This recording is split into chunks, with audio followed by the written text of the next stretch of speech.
ኮንጎዎች ለነጻነታቸው የታገለውን ፓትሪስ ሉሙምባ አስወግደው ማዕድናቸውን ከዘረፈች ቤልጅየም ጋር ፈንድቀዋል።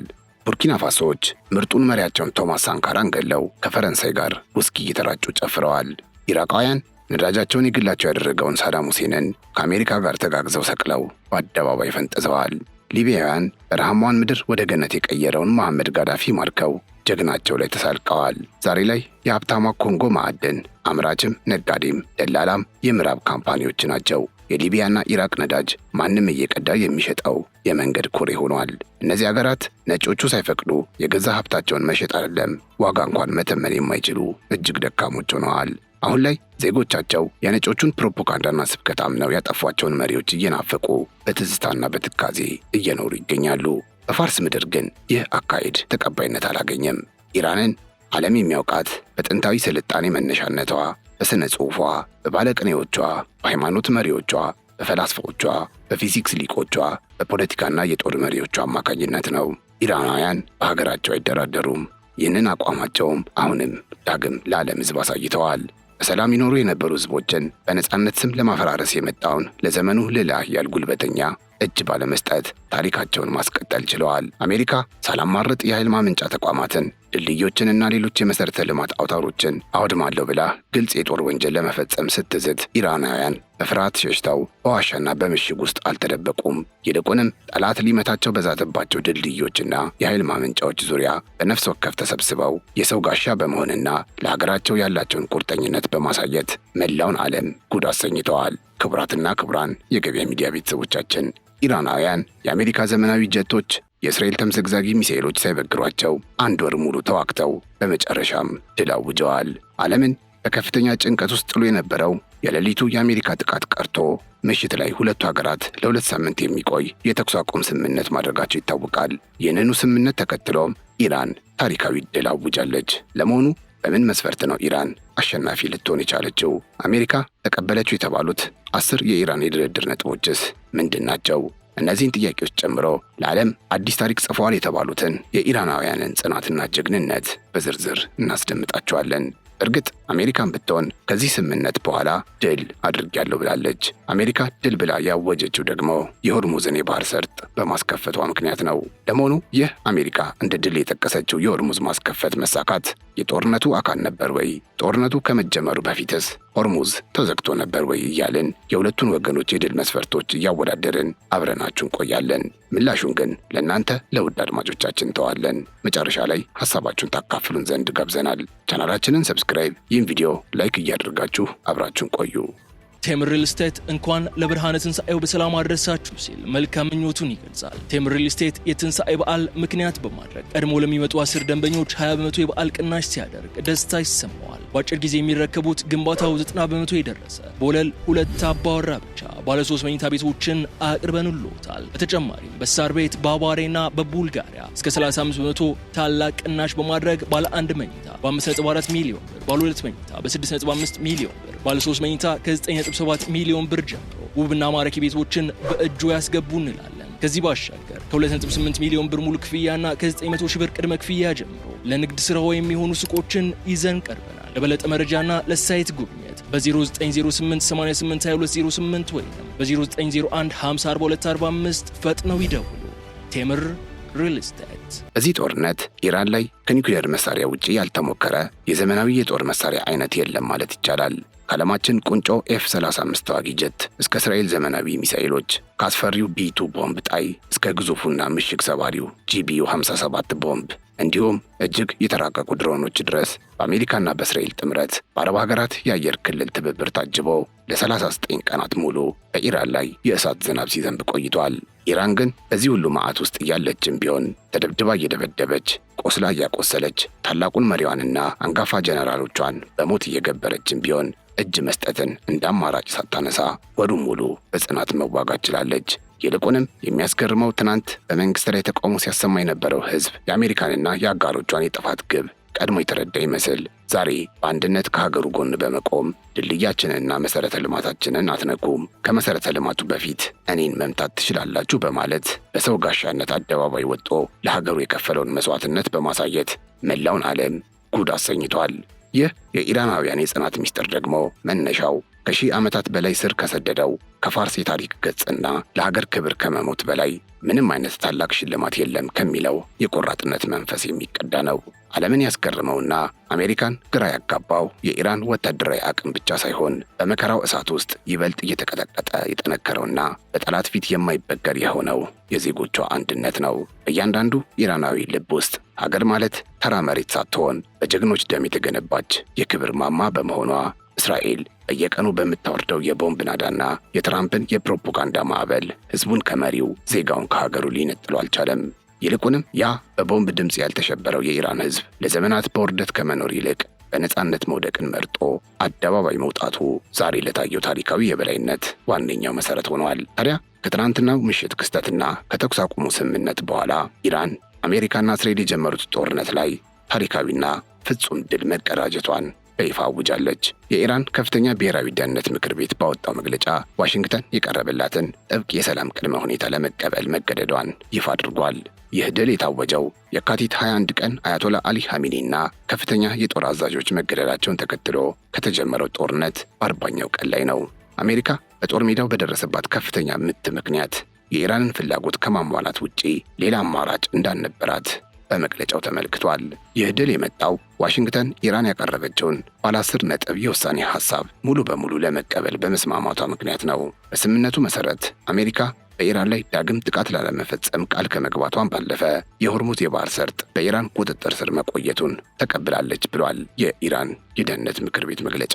በዚሁ መግለጫ በተጨማሪም ዋናና ሁለተኛ ደረጃ የሚባሉት ማዕቀቦች እንዲነሱ እንዲሁም የተባበሩት መንግስታት የጸጥታው ምክር ቤት ውሳኔዎች እንዲቋረጡ ተስማምታለች። ከዚህም በላይ አሜሪካ ለደረሰው ጥፋት የካሳ ክፍያ ለመፈጸምና ተዋጊ ኃይሎቿን ከቀጠናው ለማስወጣት ትገደዳለች ተብሏል። ስምምነቱ የሊባኖስን ሂዝቦላህ ጨምሮ በሁሉም ግንባሮች ጦርነት እንዲቆም የሚያዝ ሲሆን ይህ ሁኔታ አሜሪካ በታሪኳ ለኢራን እጅ የሰጠችበት ትልቅ የታሪክ ምዕራፍ ሆኖ ተመዝግቧል ሲል ምክር ቤቱ በይፋ አስታውቋል። አሁን ላይ በአያቶላ ሰይድ ሙጅተባ ሐሚኒ መመሪያ መሠረት ቀጣይ ሂደቶችን ለመጨረስ በፓኪስታን መዲና ኢስላማባድ ድርድር እንዲጀመር ተወስኗል። ይህ ድርድር በጦር ሜዳ የተገኘውን ድል በፖለቲካዊ ሰነድ ለማረጋገጥ ያለመ እንደሆነ ነው የተገለጸው። ኢራን ለዚህ ሂደት 15 ቀናትን የሰጠች ሲሆን በድርድሩ ወቅት የኢራን ሕዝብ ሕጋዊ ጥያቄዎች በዝርዝር እንደሚቀርቡም ተነግሯል። ድርድሩ አርብ ዕለት የሚጀመር ሲሆን ሁለቱም ወገኖች ከተስማሙ ጊዜው ሊራዘም እንደሚችል ተጠቁሟል። ከፍተኛው የደህንነት ምክር ቤት ይህንን ድርድር የጦር ሜዳው ትግል ቀጣይ ክፍል በማለት የገለጸው ሲሆን የኢራን ዲፕሎማቶች የሀገሪቱን ብሔራዊ ጥቅም ለማስከበር በቁርጠኝነት እንደሚደራደሩም ለሕዝባቸው ቃል ገብተዋል።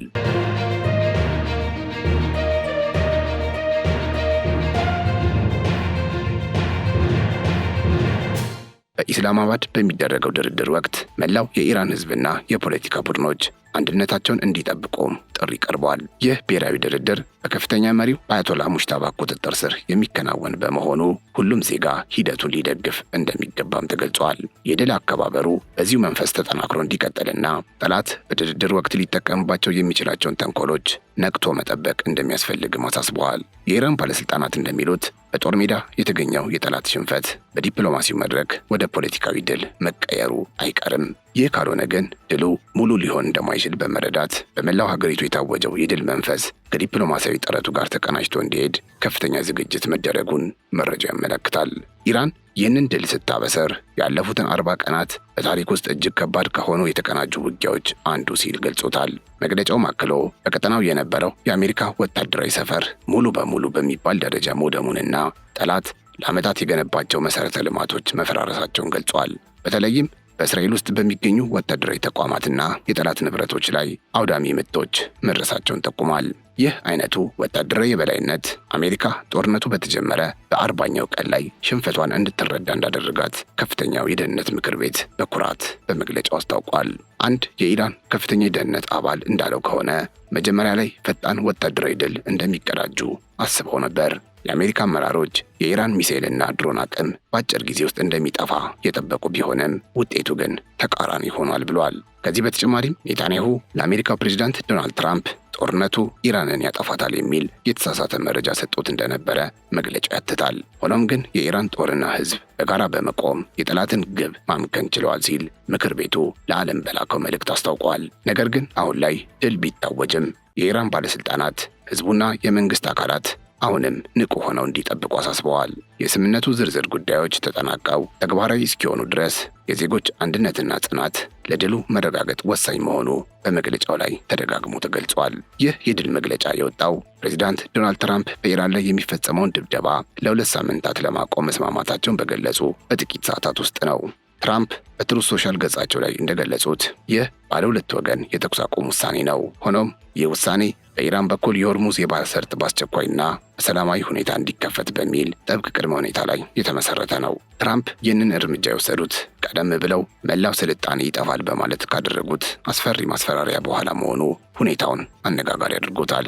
የአሜሪካው ፕሬዝዳንት ይህንን ውሳኔ የወሰዱት በዓለም አቀፍ ደረጃ ከፍተኛ ተቃውሞና ውግዘት ከደረሰባቸው በኋላ እንደሆነ ብዙ የታሪክና የፖለቲካ ተንታኞች መረጃዎችን በማጣቀስ ይገልጻሉ። የትራምፕ ዛቻ በዓለም ዙሪያ ከፍተኛ ቁጣን ቀስቅሶ የነበረ ሲሆን ርዕሰ ሊቃነ ጳጳሳት ሊዮ 14ኛ ማስፈራሪያውን በፍጹም ተቀባይነት የሌለው ሲሉ አውግዘውት ነበር። በአሜሪካ ኮንግረስ ውስጥ የሚገኙ ሕግ አውጪዎችም የትራምፕን ንግግር ጥቁር ክፋት በማለት የገለጹት ሲሆን ፕሬዚዳንቱን ከስልጣን ለማውረድ 25ኛው ማሻሻያ ተግባራዊ እንዲሆን ግፊት ሲያደርጉ ነበር ተብሏል። ይህ የዓለም አቀፍ ማህበረሰብ ተቃውሞና በገዛ ሀገራቸው የገጠማቸው ፖለቲካዊ ጫና ትራምፕን ወደ ተኩስ አቁም ስምምነት እንዲመጡ እንዳደረጋቸው ይታመናል። ትራምፕ በኢራን ላይ የዘር ማጥፋት ሊፈጽሙ እንደሚችሉ የተሰነዘረባቸው ውንጀላ በዋሽንግተን ዲፕሎማሲያዊ ገጽታ ላይ ትልቅ ጥቁር ነጥብ ጥሎ አልፏል። ይህም አሜሪካን ወደ ድርድር ጠረጴዛ እንድትመጣ ካደረጓት ምክንያቶች መካከል ዋነኛው ተደርጎ ተቆጥሯል። የዓለምን የነዳጅ ፍላጎት 1/5 የሚያስተላልፈው ስልታዊው የሆርሙዝ የባህር ሰርጥ ጦርነቱ ከተጀመረበት ጊዜ አንስቶ በኢራን ተዘግቶ መቆየቱ ለአሜሪካ ትልቅ ራስ ምታት ነበር። ኢራን ይህንን ሰርጥ የዘጋቸው አሜሪካና እስራኤል የፈጸሙትን ጥቃት ለመመከት እንደሆነ ገልጻለች።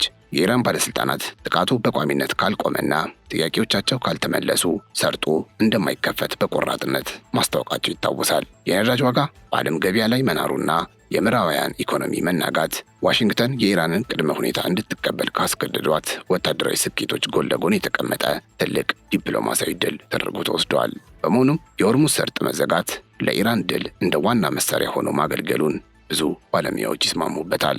እርግጥ ይህ ግጭት በሁለት ሀገራት መካከል ብቻ የተደረገ ተራ ጦርነት ሳይሆን የዓለምን የኃይል ሚዛን ከአንድ ወገን የበላይነት ወደ ብዙሃን አማራጭነት የለወጠ ታሪካዊ ክስተት ነው። አሜሪካ ባለፉት 10 ዓመታት በመካከለኛ ምስራቅ የፈለገችውን ስታደርግና በዲሞክራሲ ስም መንግስታትን ስትቀይር የቆየችበት ያ ያልተገደበ ጉልበቷ በቴህራን የጽናት ግንብ ላይ ተገሽቶ የቆመ ይመስላል። ይህ ሁኔታ እንደ ቻይናና ሩሲያ ያሉ ሌሎች ዓለም አቀፍ ኃይሎች በቀጠናው ያላቸው ተጽዕኖ እንዲያድግ በር የከፈተ ሲሆን የዋሽንግተን የዲፕሎማሲ የበላይነትም ከፍተኛ ስንጥቅ እንዲታይበት አድርጓል። ዛሬ ዓለም እያስተዋለች ያለው አዲስ እውነታ የቱንም ያህል በቴክኖሎጂ የረቀቀ ጦር መሳሪያ ቢኖርም የህዝብን የሉዓላዊነት ወኔና የጥንታዊ ስልጣኔ ባለቤት የሆነን ሀገር የቆራጥነት መንፈስ በቀላሉ መስበር እንደማይቻል ነው። በመሆኑም የኢስላማባዱ ድርድር ውጤት ምንም ይሁን ምን የካቲት 21 የተጀመረው ጦርነት አሜሪካ በመካከለኛው ምስራቅ የነበራትን የፖሊስነት ሚና ያበቃለት መሆኑን ብዙዎች ይናገራሉ። በመጨረሻም የኢራን ከፍተኛ ብሔራዊ ደህንነት ምክር ቤት እጅግ ጠንከር ያለ ማስጠንቀቂያም አብሮ አስተላልፏል። በጦር ሜዳ የተገኘው የጠላት እጅ መስጠት ወደ ድል ካልተቀየረ እስከ መጨረሻው እንዋጋለን በማለትም አብሮ ገልጿል። ኢራን አሁንም ቢሆን እጃችን በቃታው ላይ ነው በማለት ጠላት ትንሿን ስህተት ቢፈጽም በሙሉ ኃይል ምላሽ ለመስጠት ዝግጁ መሆኑን አረጋግጧል። ይህ ማስጠንቀቂያ አሜሪካ በድርድሩ ወቅት ቃሏን እንዳታጥፍ ለማሳሰብ የታለመ እንደሆነም ተነግሯል። ኢራን ባሳየችው ወታደራዊ ጽናትና ህዝባዊ አንድነት በ21ኛው ክፍለ ዘመን አሜሪካ ላይ የተቀዳጀችው ድል በታሪክ መዝገብ ላይ በደማቁ ተጽፎ ይኖራልም ተብሏል። ዓለም አሁን የኢስላማባዱን ድርድር ውጤት በጉጉት እየጠበቀ ይገኛል። የሆነ ሆኖ ኢራን በዚህ የ40 ቀናት ታሪክ የማይረሳው ጦርነት ውስጥ ካለችበት ነባራዊ ሁኔታና ከገጠማት የሀያላን ጥምረት አንጻር ከተጠበቀችው በላይ መጽናቷን ብዙዎች ይስማማሉ። ጦርነቱ ሲጀመር ብዙዎች የፋርስ ምድር በጥቂት ቀናት ውስጥ እንደ ኢራቅና ሊቢያ ትበታተናለች፣ መሪዎቿም እንደ ሳዳም ሁሴንና ጋዳፊ በቀላሉ ይወገዳሉ ተብለው ተገምተው ነበር። ሆኖም ኢራናውያን ሽንፈትን ላለመቀበል ያላቸውን ቁርጠኝነት በተግባር አሳይተዋል። አሜሪካና እስራኤል ዘመናዊ የጦር መሳሪያዎቻቸውን ቢሞክሩም የኢራንን የጽናት ግንብ ግን ሊነዱት አልቻሉም። ዛሬ ላይ ዋሽንግተን የኢራንን 10 ነጥቦች ለመቀበል መገደዷና የሆርሙዝ ሰርጥን ለማስከፈት በተኩስ አቁም ስምምነት ውስጥ መግባቷ ምናልባትም ብዙዎች እንደሚስማሙበት እስካሁን ባለው ሁኔታ ኢራን ይህን ጦርነት በድል አጠናቃለች። ይህ ክስተት የሚያስተምረን ትልቁ ቁም ነገር የህዝብ አንድነትና ለሀገር ሉዓላዊነት በጋራ መቆም የቱንም ያህል የታጠቀን ጠላት ሊረታ እንደሚችል ነው። ኢራናውያን በመሰረተ ልማቶቻቸው ላይ የወደቀውን የቦምብ ናዳ በሰው ጋሻነት መክተታቸው፣ መሪዎቻቸው ቢገደሉም ለሀገራቸው ያላቸውን ታማኝነት አለማላላታቸው ዛሬ ለደረሱበት ታሪካዊ ድል ዋነኛ መሰረት ተደርጎ ተቆጥሯል። አሜሪካ በፕሮፓጋንዳው መስክ ድል አገኘው ብትልም በምድር ላይ ያለው እውነታ ግን ኢራን በዲፕሎማሲውና በወታደራዊ መስክ የላይኛውን እጅ መያዟን ያሳያል። አሁን ዓለም ቀጣዩን የኢስላማባዱን ድርድር በጉጉት እየጠበቀ ሲሆን ይህ የፋርስ ምድር ጽናት ለሌሎች ሀገራትም በትልቅ ትምህርትነት የሚጠቀስ የታሪክ ገጽ ሆኖ ግን መቅረቱ አይቀርም።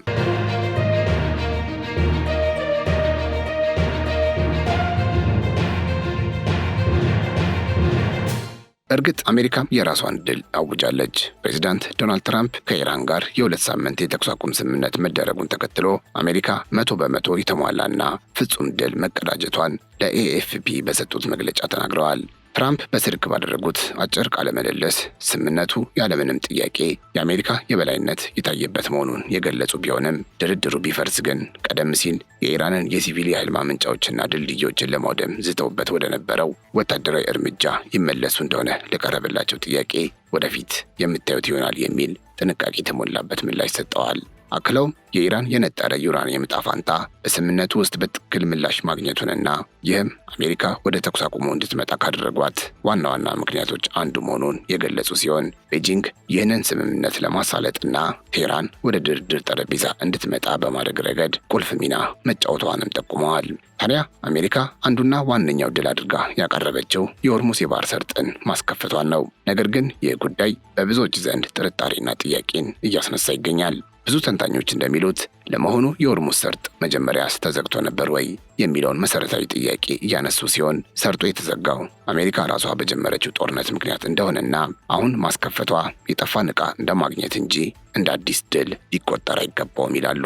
የጦርነቱ ዋና ግቦች የነበሩት የኢራንን መንግስት መቀየር፣ የኒውክሌር መሰረተ ልማቷን ሙሉ በሙሉ ማውደምና ኒውክሌር እንዳትታጠቅ ማድረግ የነበረ ቢሆንም አሜሪካ እነዚህን ግቦች ሳታሳካ ይልቁንም የኢራንን 10 የድርድር ነጥቦች ተቀብላ ወደ ድርድር ጠረጴዛ መምጣቷ ድል የሚለውን ቃል ትርጉም አልባ ያደርገዋል ይላሉ።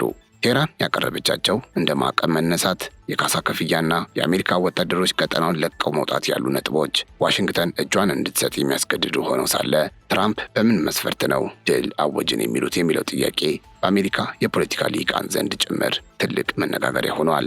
ይህ ሁኔታ አሜሪካ በጦር ሜዳ ያጣቸውን የበላይነት በፕሮፓጋንዳ ለመሸፈን የምታደርገው ጥረት ተደርጎ የተወሰደ ሲሆን በኢራን በኩል የታየው ጽናት ግን የአሜሪካን የአንድ ወገን የበላይነት አከተመለት የሚለውን ድምዳሜ እያጠናከረው መጥቷል። በአጠቃላይ ይህ ጦርነትና የተከተለው የተኩስ አቁም ስምምነት በታሪክ ተመዝግበው እንደቀሩት እንደ ኮንጎ፣ ሊቢያና ኢራቅ የውድቀት ታሪኮች ሳይሆን የፋርስ ምድር ዛሬም በማይበገር ጽናት ላይ መቆሟን ለዓለም ዳግም ያረጋገጠበት ሆኗል። ምንም እንኳ ፕሬዚዳንት ዶናልድ ትራምፕና ዋሽንግተን የሆርሙዝን ሰርጥ ማስከፈትና የዩራኒየም ጉዳይን እንደ ፍጹም ድል ቢገልጹትም በሌላ በኩል ግን አሜሪካ የኢራንን 10 የድርድር ነጥቦች ተቀብላ ለካሳ ክፍያና ለወታደራዊ ለቀቃ ተስማምታለች መባሏ የኃይል ሚዛኑ ወዴት እንዳዘነበለ የሚያሳይ የአደባባይ ሚስጥር ነው። ኢራን እጅግ ዘመናዊ የሆኑትን የአሜሪካና የእስራኤል የጦር መሳሪያዎች በሰው ጋሻነትና በቆራጥነት በመቋቋም በጦር ሜዳ ያሳየችው የበላይነት በዲፕሎማሲው መድረክ ትደግመዋለች የሚለው ቀጣዩ ጥያቄ ነው። በጥቅሉ ይህ የ40 ቀናት ደም አፋሳሽ ግጭት አሜሪካ በቀጠናው የነበራትን ያልተገደበ የበላይነት ያበቃለትና በምትኩም የህዝብ አንድነትና ብሔራዊ ኩራት የቱንም ያህል ግዙፍ የሆነን ኃይል ሊገታ እንደሚችል ለዘመናችን ዓለም አዲስ የታሪክ ምዕራፍ የጻፈ ታላቅ ክስተት ሆኖ ተመዝግቧል። አብራችሁን ስለነበራችሁ እናመሰግናለን። በያላችሁበት ሰላም።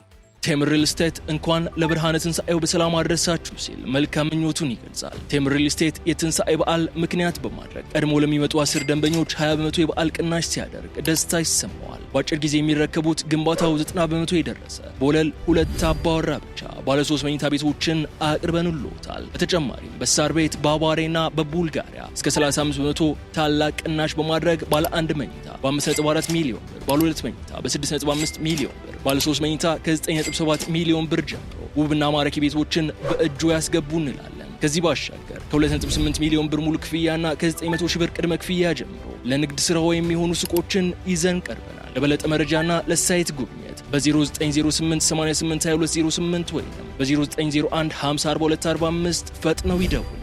ቴምር ሪል ስቴት